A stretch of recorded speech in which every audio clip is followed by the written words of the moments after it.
She walked up like she owned the air in the room. Then she said it loud enough for everyone to hear. Mom promised me everything. She smiled like it was already done, like I wasn't even there, like I had never mattered. And the room, they nodded. Nobody asked what I thought, nobody asked what Mom actually wrote. But I didn't flinch. I didn't argue, I didn't even blink. I just waited. And when the lawyer opened the envelope, he didn't say her name. He said mine. When my mother passed away, everything felt distant. The house on Crawford Street, the one with the white porch swing and the peeling blue shutters, was the only thing that still looked like her. I flew back to Savannah from Seattle the moment I got the call. The funeral was small, quiet, like Mom would have wanted. But the silence didn't last long. My sister, Candace, made sure that, by the time I landed, she had already moved in. Changed the locks. Thrown out the furniture that didn't fit her aesthetic. She didn't even wait for the will to be read. This was always going to be mine, she said, twirling Mom's necklace between her fingers like a trophy. Mom said so. Before she died. I stood in the doorway, suitcase in hand, and stared. My room gutted. The guest room not available. The living room still smelled like Mom's lavender candles, but the warmth was gone. Candace had replaced it with white leather and cold marble countertops. It was like she wanted to erase every trace of who Mom was and rewrite it with herself at the center. I didn't argue. I didn't cry. But inside, I burned. Candace always had a way of taking up space, of making her wants sound like facts. And when she spoke, people listened, especially Mom. Growing up, it was always Candace needs this or let's not upset Candace. She was older, louder, more polished, but I was the one who stayed up with Mom on the hard nights, the one who took her to every doctor's appointment when things got worse, the one who sat by her hospital bed and whispered, "You don't have to be strong anymore." Still, in the eyes of everyone else, Candace was the golden child. So when she declared that Mom had promised her everything, no one blinked. They just nodded. Even my cousins who knew better shrugged like it was inevitable. And the worst part, Candace believed it. She believed she could rewrite the truth with confidence and a smile. I stayed in a friend's guest room across town. Every morning, I'd drive by the old house and see strangers walking in with wine bottles and laughter. Candace had turned Mom's home into a stage, a place to perform her version of grief, and she was the star. Meanwhile, I was the footnote, the afterthought, the inconvenient reminder that maybe, just maybe, she wasn't the only daughter Mom ever loved. But I kept quiet. Because what Candace didn't know was that Mom never left things to chance. She didn't promise things in whispers. She wrote it all down, and she signed it. In front of a notary, 6 months before she passed. The real one, was locked away in a safety deposit box in Atlanta. With my name on it, I remember the last conversation I had with Mom. It was a Tuesday afternoon. She had just finished her tea, hands trembling slightly as she set the cup down. "Danielle," she said, her voice barely above a whisper. "I know your sister. Thinks she deserves everything." She paused, looked me straight in the eye. "But you've been here, really here." My chest tightened. "You took care of me when I was too proud to ask for help. You never asked for anything back." That was Mom. Not flashy, not loud. But when she made a decision, it stayed made. And the will, that was her decision. Not Candace's dramatic speeches. Not her convenient memories. Not her lies. The day after the funeral, I drove 2 hours to Atlanta in silence. No music, just the steady hum of the highway and the weight of what I carried. The key to the safety deposit box felt heavier than it should have. When the banker opened the drawer, I held my breath. There it was, a sealed envelope. Cream-colored, elegant, and inside Mom's handwriting, neat, purposeful. I didn't cry reading it. I smiled, because in that moment, I could hear her again. Hear her strength, her certainty, her love. She had listed everything, the house, the accounts, the valuables, even the little things like the ceramic teacup she brought back from Charleston. And every single item, left to me, legally, without question. I had a copy made, then another, then I called a lawyer. His name was Thomas Avery, mid-50s, sharp as a blade. He didn't waste time. After reading the document, he looked at me and said, "You'll want to be quiet about this until the right moment." I nodded, because I already knew. If I confronted Candace now, she'd twist it. She'd cry. She'd manipulate. She always had a way of turning the story so that I looked like the villain. But not this time. This time, I'd let her keep thinking she'd won. Let her throw more parties. Let her boast about her inheritance. Let her wear Mom's pearls like they were hers by birthright. Because soon, very soon, she was going to fall. And when she did, it wouldn't be my voice that brought her down. It would be Mom's. Signed, stamped, and undeniable. She ruled the house like she'd been crowned. Not inherited crowned. Candace wasn't just living in Mom's house. She was performing. Everything was curated. The curtains changed from soft floral to sharp white linen. The framed family photos were replaced with abstract art she probably didn't understand.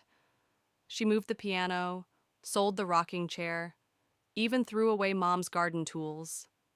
"This place needs to reflect who I am now," she said at brunch one Sunday. Brunch. At Mom's. Candace had invited the extended family, those who hadn't spoken to Mom in years. They came for the wine, the view, the gossip. And Candace gave them a show. She wore Mom's brooch like a badge of honor, called it a keepsake, said it reminded her of Mom's warmth. I nearly choked when I read the post. There was no warmth left in that house. Not with the way she laughed in the kitchen where Mom once taught me how to roll biscuits. Not with the way she strutted barefoot through the living room while the fireplace, the one Mom had lit every Christmas Eve, sat cold and fake. She posted a photo of herself holding Mom's recipe box with the caption, "Carrying on her legacy, miss you every day, Mom." Legacy. She didn't know the meaning of the word. She hadn't carried anything. She hadn't been there when Mom had her first fall. Hadn't sat through the chemo sessions, the blood tests, the oxygen alarms in the middle of the night. She hadn't cleaned the vomit, changed the bed sheets, or watched the woman who once seemed invincible cry because her body had betrayed her. I did. I held Mom's hand while she whispered, "Don't let her take everything." I promised I wouldn't, but I didn't say it out loud. Because if I'd said it, I might have screamed. Instead, I watched, observed, recorded everything quietly. She gave tours of the house. Yes, tours. Walked guests through each room like it was a museum she curated. This was Mom's, but it was always more my style. She let me pick this color years ago. This painting, I found it in the attic, forgotten. She always made it sound like she was restoring, reviving, rescuing. But really, she was erasing everything that didn't fit her version of events, including me. She didn't invite me to any of the family gatherings she hosted. Didn't mention me in the stories she told. Didn't even acknowledge I had come home. At one dinner, my cousin texted me from the table, "Where are you thought you were in town?" I was 2 blocks away. Sitting in the car, in the dark, eating takeout noodles while they toasted to Candace's strength. They didn't know the truth. Didn't know Mom had updated her will. Didn't know I was the one Mom trusted. I wasn't looking for sympathy. I wasn't looking for applause. I was looking for silence, because silence was power. Let Candace speak. Let her spin her story so tight it wrapped around her like silk.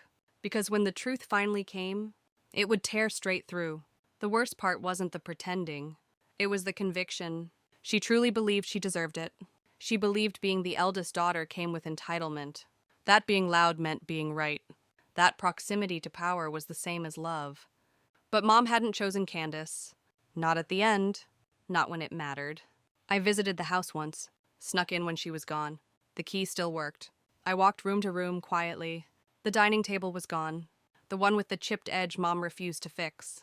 Stories live in imperfections, she used to say. Candace had replaced it with sleek glass. Clean? Empty? I stood in Mom's old bedroom.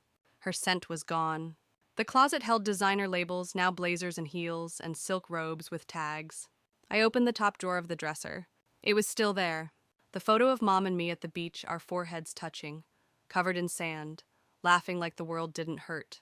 She hadn't found it. Or maybe she had and left it. Maybe she didn't think it mattered. But it did. I took the photo, slipped it into my bag. That night, I held it under my pillow, like it might whisper her voice back to me. I missed her. So much, it hurt to breathe. But I wasn't going to let grief distract me. Candace was rewriting history. I was gathering proof. Thomas and I met weekly. He reviewed every detail of the will. He was meticulous. "This will is solid," he said. "She doesn't stand a chance in court." I nodded. But we weren't rushing, because this wasn't just about property. It was about dignity, about truth. Mom deserved to be remembered honestly, not filtered through Candace's lens. I drove to the courthouse, sat in the parking lot, watched couples walk in, attorneys balancing briefcases, families arguing on the steps. Soon, it would be my turn. I wasn't scared. I was focused, and when the date finally came, I was ready. 2 days before the hearing, I received a text from my Aunt Lorraine. Candace says you're trying to contest the estate. Is that true? I stared at the message. Of course she was getting ahead of it. Of course she wanted to control the narrative, make me look bitter, desperate. I didn't respond. Not because I didn't want to, but because I knew Lorraine wouldn't listen. She never had. Growing up, she always compared me to Candace. Candace has better posture. Candace is more responsible. Candace is the image of your mother. They were wrong. Candace was the image of what they wanted Mom to be, not who she really was. Mom had a laugh that filled rooms, a temper that flared fast and faded faster. She had dirt under her nails from tending the garden herself. She never wore perfume, just smelled like rosemary and old books. Candace hated the garden, said it gave her allergies. She once told Mom to just get someone to handle that stuff. But Mom said, "The day I stop digging in my own dirt is the day I give up." Candace never understood that. She didn't understand how much of Mom lived in the soil, in the recipe cards stained with coffee, in the old VCR tapes with faded labels. She wanted the image, not the soul. The day before the hearing, I sat at Mom's grave. It was quiet. There were fresh lilies. Someone had come, probably Candace. I kneeled down, brushed off the dirt from her headstone, and whispered, "They think you were confused.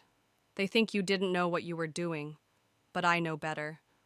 And soon, they will too." The wind picked up, soft, steady, like a nod. I stayed until the sun dipped low, until the cemetery gates creaked shut behind me. When I got home, I made tea. Jasmine, her favorite, and I read the will one more time. Not because I needed to, because it reminded me of her voice. Steady, final, kind. I went to bed early that night. I dreamt of the house before it was gutted. I saw Mom in the kitchen, apron on, humming off-key. She looked at me and said, "Don't let her take what you've earned." I woke with a sense of fire in my chest.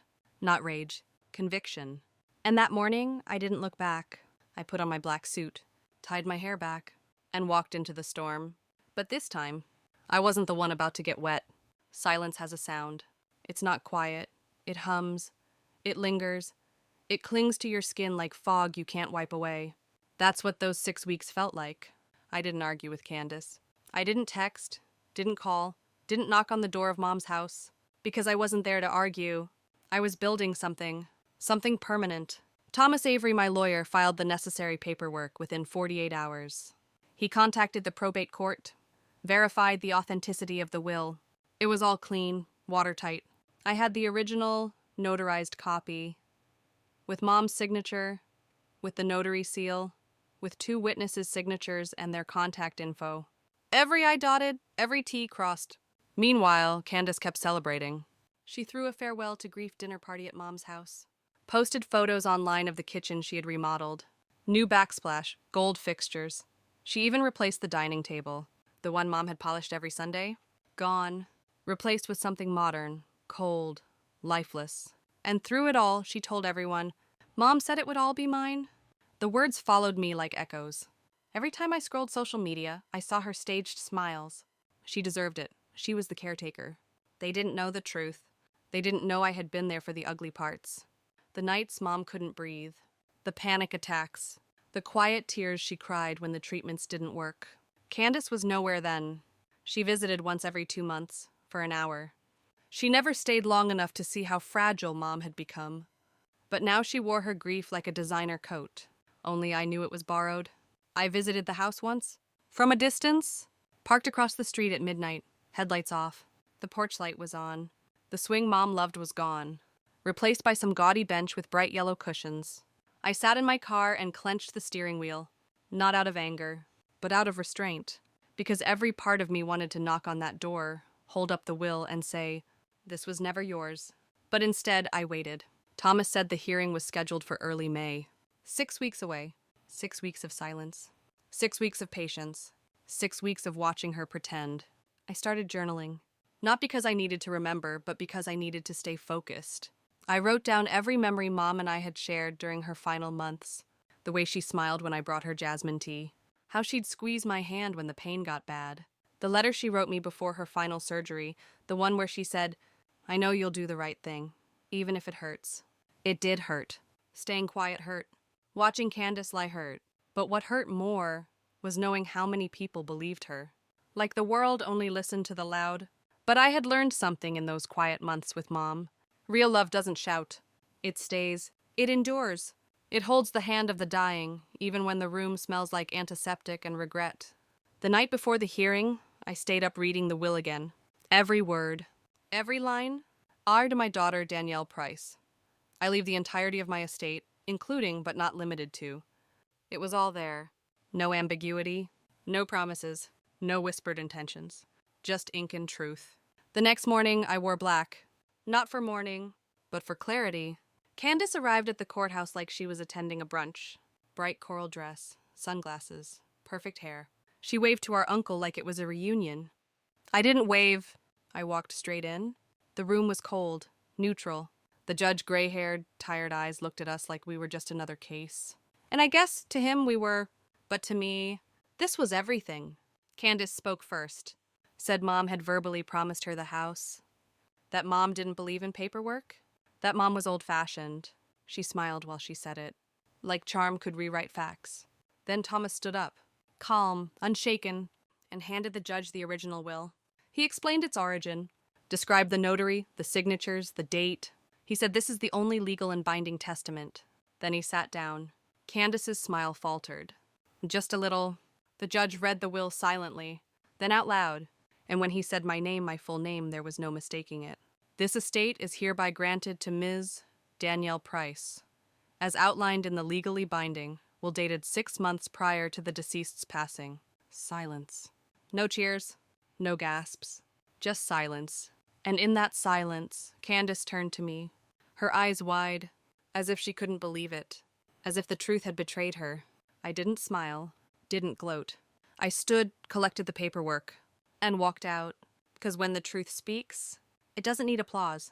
Outside the courthouse, the sun felt brighter. Or maybe it was just the weight that had finally lifted. I sat on the courthouse steps for a long time. People walked by, not knowing what had just happened inside, that everything had changed. I wasn't thinking about the house. I wasn't thinking about the money. I was thinking about Mom, how she always used to say, "Justice takes time, baby girl." She was right. I drove straight to the house. The one on Crawford Street, the one Candace had claimed as her kingdom. When I pulled into the driveway, she was still there, still dressed like the truth hadn't landed yet. She came out the front door like she was ready to fight. "You stole this," she said, voice shaking. I didn't respond, just held up the paperwork. Her eyes scanned it, line by line, like she was searching for some hidden mistake. There wasn't one. "This isn't over," she hissed. But it was. It had been over the moment Mom signed that will. I gave her 2 days to move out. Legally, I didn't have to, but I wasn't her. I wasn't going to drag this through the mud. I just wanted peace. 2 days later, she left. Didn't say goodbye, didn't return the necklace. But she was gone, and the house, it was quiet again. I walked through every room.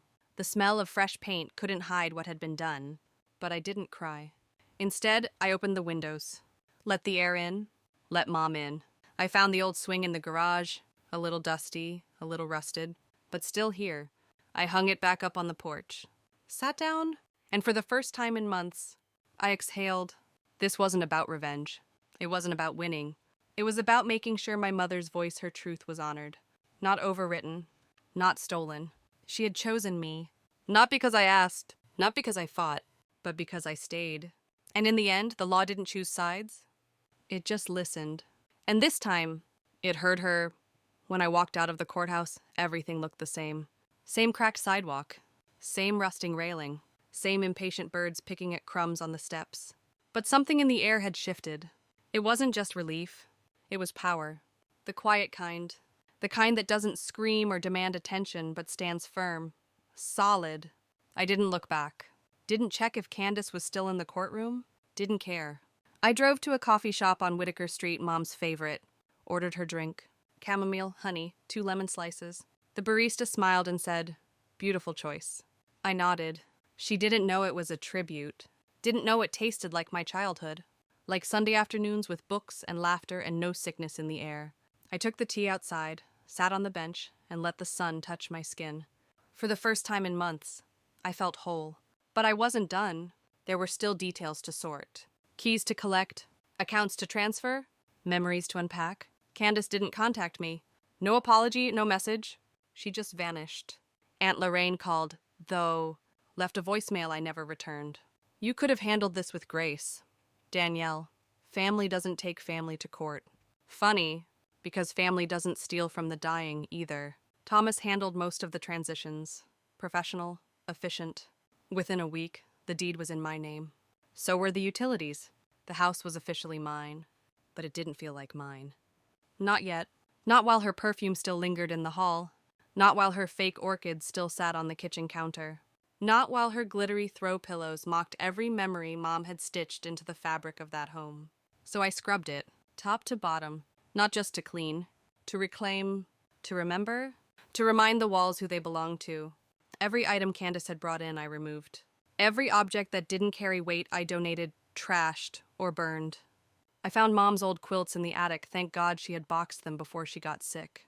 I washed them gently, hung them in the sun, let the wind breathe life back into them. I moved her books back to the shelf alphabetical, just the way she liked it. Hung her favorite painting back over the fireplace. The one Candace had taken down because it was too sentimental. Good. Sentiment was the point. That house wasn't supposed to be chic. It was supposed to be home. And slowly, it became one again. Neighbors dropped off casseroles and quiet congratulations. Some apologized. Said they didn't know. I nodded. Didn't explain. Didn't gloat. Just thanked them and moved on. One night, while organizing Mom's recipe box, I found a letter. It was folded between apple pie and zucchini bread. The ink was faded, the paper soft. It was addressed to me. My hands trembled as I unfolded it. My darling Danielle, if you're reading this, then the worst has come, and I hope the best is beginning. I know your sister. I know how she can be. I love her. I do. But I also see her. And I see you. You never asked for anything. You just gave. You gave your time, your strength, your silence. You gave me peace in the end. And that's why I chose you. Not because you fought, but because you stayed. This house is yours. Not just legally, but emotionally, spiritually. Live in it. Laugh in it. Plant something new. Make space for your future. And know wherever I am so proud of you. Always. Mom, I read it 3 times. Then I cried. Not the quiet tears I'd grown used to, but the kind that break something open, the kind that wash you clean. Afterward, I made apple pie, burned the crust a little. She would have teased me. Said, try again next week. And I would have, because now I had time.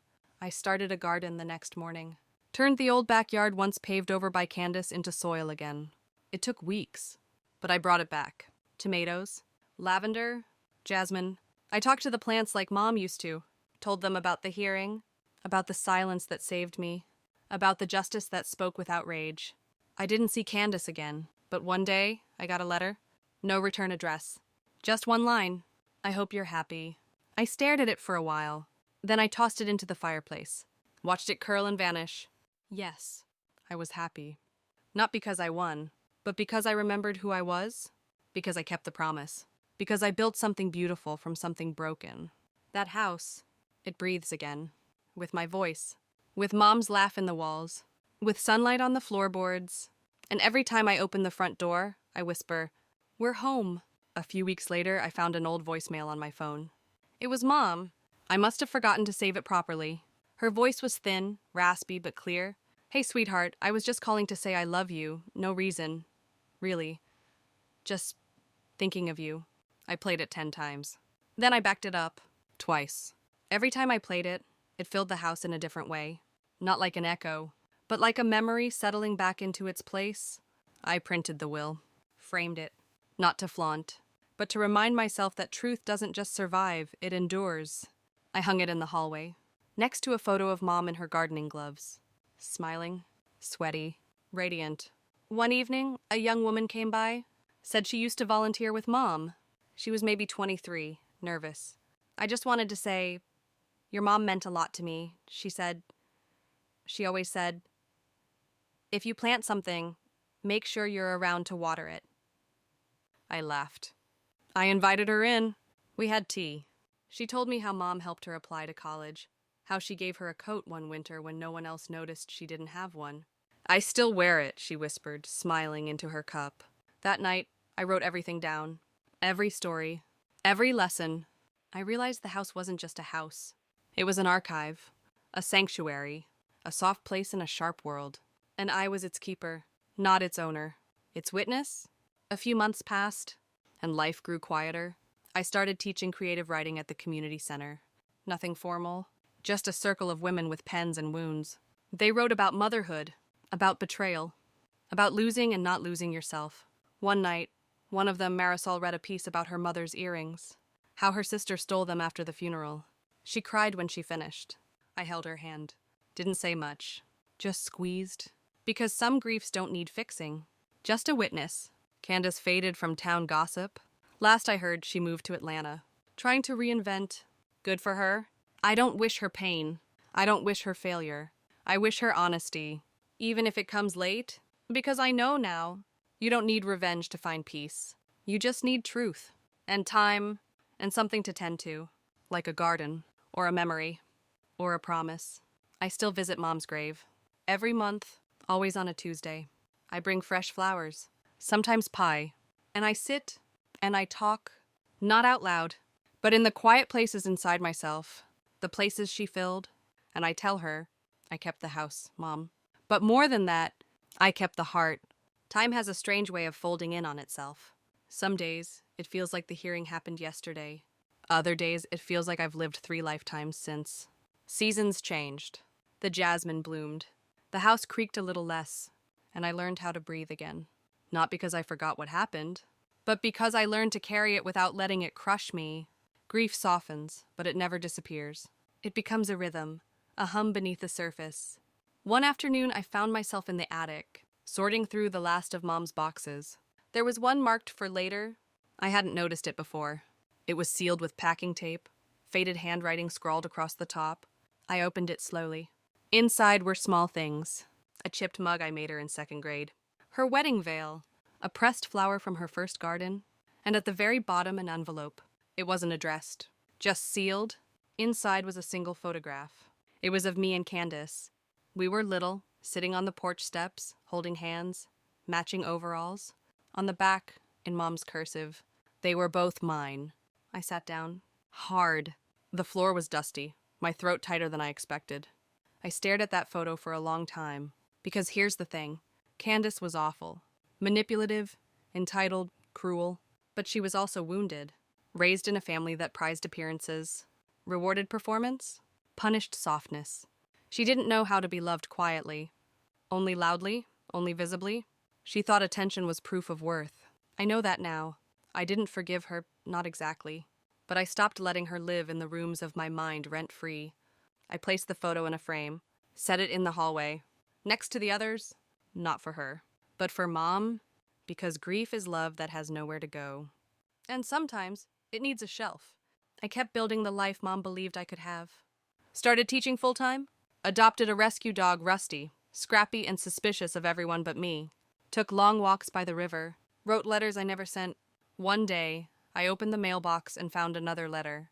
This one had a return address. Atlanta. It was from Candace. I held it for 2 days before opening it. Inside was a single page. Danielle, I don't expect you to write back. I don't expect you to understand. But I need you to know I was scared. I didn't know how to lose Mom. And I didn't know how to share her. You were always closer to her. I hated it. I hated how easy it was for you to just be good. I'm sorry. I was wrong. I hope the house is beautiful. I know you'll take care of it. See, I read it once. Then again, and again. And then I put it in a drawer, not to hide it, but to let it be what it was, a beginning, or an ending, or maybe both. I didn't respond. Not yet, but I didn't throw it away either. Somewhere in me, the door cracked, just slightly. The house, meanwhile, flourished. I painted the kitchen yellow, hung a wind chime by the porch, hosted a dinner for the women in my writing class. Laughed so hard one night I spilled red wine on the rug and didn't panic. That's what Mom would have wanted. A lived-in life, not a polished museum. I planted roses along the back fence. Red ones, Mom's favorite. Rusty dug half of them up. I planted them again. Patiently. Softly. The neighbors waved more often. Kids played on the sidewalk. Someone left a peach cobbler on my porch one afternoon, with a note for the lady with the brave garden.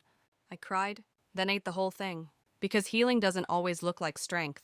Sometimes it looks like sugar on your chin and bare feet on a warm porch. And one morning early spring I sat on the swing, coffee in hand, blanket around my shoulders, and I felt it. Not victory, not revenge, but peace.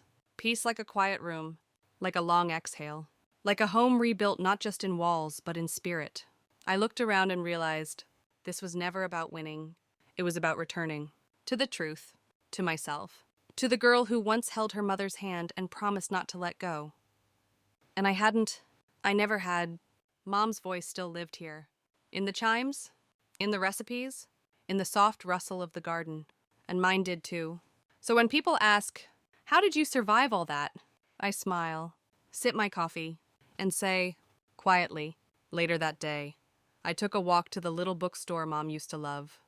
The owner recognized me. Margaret's daughter, she said, her voice soft with time. I nodded. She always talked about you, the woman added. Said you had a spine made of quiet steel. I smiled, surprised.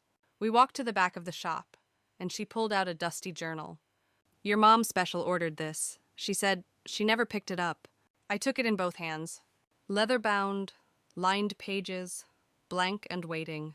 I bought it, of course, and that night I began to write, not to document revenge, not to outline the drama, but to trace the way silence had held me, how not yelling had been its own kind of scream, how not reacting had been the strongest move I could have made. Page after page, I wrote the details the world forgets. The smell of Mom's sweater drawer, the click in her knee when she climbed stairs, the way she hummed off-key when baking, and between those moments, I wrote mine. The night I sat in a car outside my own house, the tremble in my hand when the judge said my name, the look on Candace's face not one of loss, but of disbelief. Because some people never imagine the quiet ones winning, but we do. We just do it without asking permission. I wrote for hours. When I closed the journal, the sky was pale blue. A new morning, and something inside me, some small, unbroken part felt lighter. Over the following months, I rebuilt traditions, started a new Sunday ritual, making tea, writing, and planting something small.